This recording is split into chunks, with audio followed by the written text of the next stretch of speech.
Hello, everybody. My name is Cindy Umanzor. I'm from the United States and I reside in the state of Maryland. I'm a graduate student at the University of the District of Columbia with the anticipated graduation date of May 2025. Together with my thesis professor, Dr. Anna France, I'm writing my thesis on the topic of vocational education and the reuse of big box stores. I submitted to livable cities with the intention of showcasing the impact of vacant big box stores in the Washington, D.C. metropolitan area and proposing the repurpose of them into a vocational program focused on building and construction skills. This program is aimed to address the impending labor shortage. To move along, the labor shortage in the United States, based on this report from 2023, which is just last year, the construction industry was expected to have a shortage of 543,000 skilled workers. Meeting this demand for construction services is crucial in the American's economy and infrastructure growth. As a quarter of the construction workers are over 55, retirement will be a big impact in this industry, given that the experience and productivity of these workers are highly needed. Since 2012, around 40% of these new workers have started at an entry level position as a construction laborer, and with the expectations that over time these workers will learn a skill or be able to learn from those that are or have already been in the profession. Um, Little factors that also do not help this labor shortage is the high demand of construction in Washington, D.C. Washington, D.C. is experiencing a significant growth and redevelopment in the recent years, and this leads into a surge of construction projects, which leads into the demand for skilled workers. And slowly, skilled workers has outpaced the supply and intensified the shortage. Another factor would be, like I mentioned before, the aging workforce. Many skilled workers are reaching retirement age, which leads to a loss of experienced professionals, with not enough new workers entering to f- fill their place or be able to replace them when they're gone. Another factor is the lack of interest. There has been a decline of interest among the younger generations in pursuing a skill within construction. A skill gap has also been a factor because there's a lot of advancements in new construction technology and a lot of techniques required for workers to be able to possess increasingly specialized skills. However, when you're training traditionally with other programs, you may not be able to prepare these workers for these modern demands or being able to just use technology overall. And this will lead into a gap between skilled employers needing skilled workers. So, the objective of this thesis would be to be able to repurpose vacant big box stores to be able to set up a build and ship vocational program. This initiative will aim to provide students with training in skilled trades, allowing them to produce and sell kit parts for residential and commercial buildings. And this vocational program are being implemented in areas of underserved and lower income. And it could also serve high school students who may not want to go through the path of college. This thesis came into play when I noticed two very familiar big box stores near my area, and which is near the District of Columbia area, become vacant. And these two are out of the six that big box stores that are vacant within the this DC metropolitan area. And all of these big box stores comprise over 1 million square feet of space. Without being able to backfill these plans or and be able to urban fabricate, the community's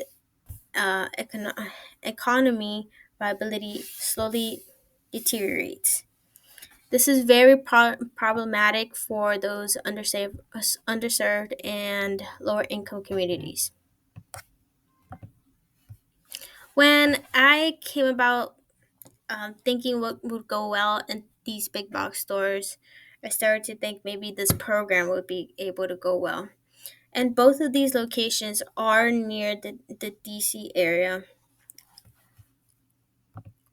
So, to move along with the project type, this project type would be basically a prototypical design for adaptive reuse of big box stores within the DC metropolitan area that would be guided by value inclusive design for social, environmental, and economical constructs.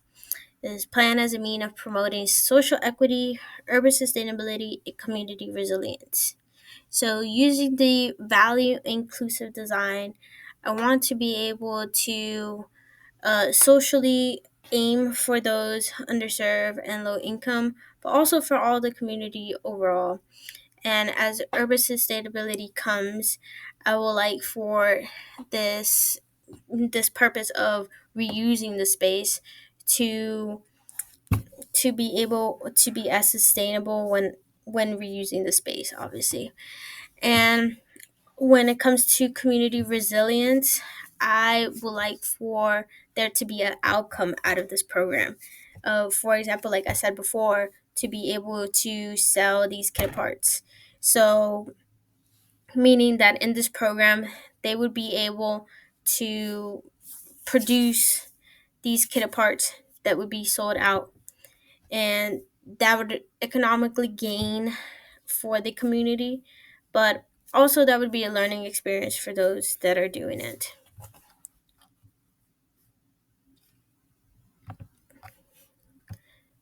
And to move along with the background, I just wanted to show the two locations that I was planning to do this vocational program. The first one being the primary location, which would be located in the Silver Spring, Maryland area, which is a couple miles away from the DC border. And this used to be a former Sears. So this is about over 300,000 square feet of space.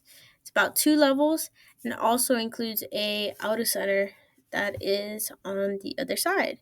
So for this main space, I wanted to be able to carve out sectors or make like squares of different skills that we would like to learn in this area.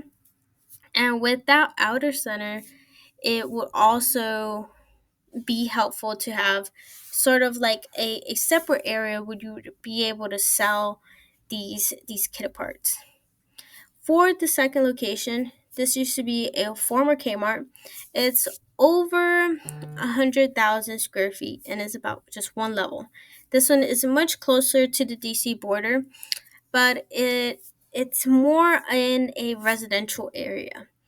The good part about these two is that they have transportation such as buses nearby, but as the aim goes, I would like for these both of these areas to be able to just house these different skills. So meaning if one location does not have one skill, at least the other one will. And then now to move on with my presidents, I wanted to show this Purdue Polytechnical High School that's in Indianapolis. So this president's was very, very tied into what I am trying to do with this program because this high school is actually situated in a old factory and it was solely turned into this high school. And another thing that motivated me looking more into this project was that the purpose of this high school is, as well as how I want for this program, it's all about hands on training, being able to have these high schoolers, these students, be able to have enough experiences to have opportunities once they're out, to be able to learn something while still having their regular classes for high school.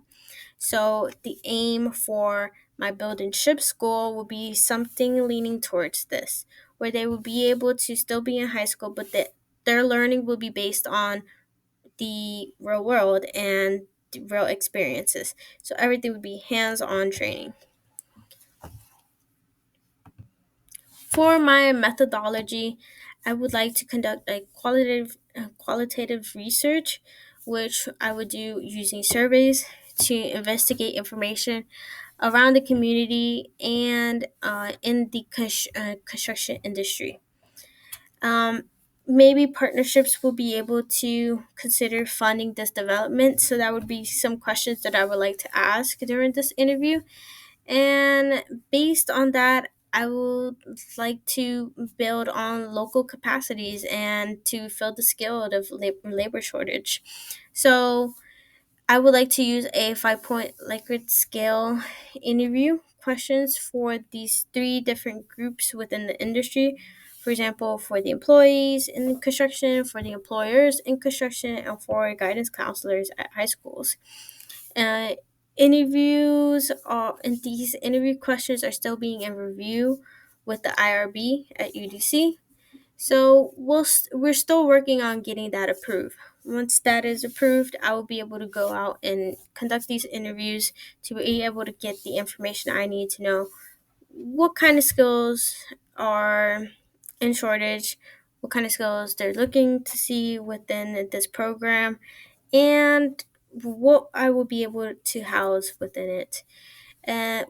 So the objective will be to create a design prototype based on the information that I gather.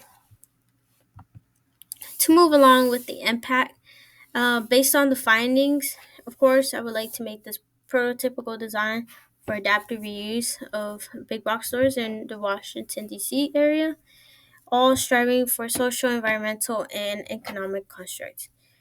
Adaptive reuse will be able to prioritize energy efficiency, renewable energy sources, and sustainable building materials. To reduce the ecological footprint, I would like to be able to reuse both of these spaces. And within it, I would like to include and implement just green spaces and urban gardens.